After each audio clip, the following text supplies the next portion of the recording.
মা বলছে আমার ছেলেটা খুবই খারাপ।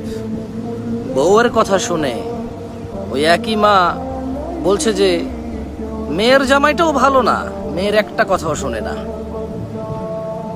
বোন বাপের বাড়ি এসে বলল যে ভাইটা আগের মতো নেই, খারাপ হয়ে গেছে, তত্ত্ব তালাশ করে না, দাওয়াত দেয় না, খোঁজ খবর নেয় না, ঈদ চাঁদ কোরবানি যায় জামা কাপড় দেয় না, একটু দাওয়াতও করে না, একটু বিপদে পড়লে হেল্প করে না।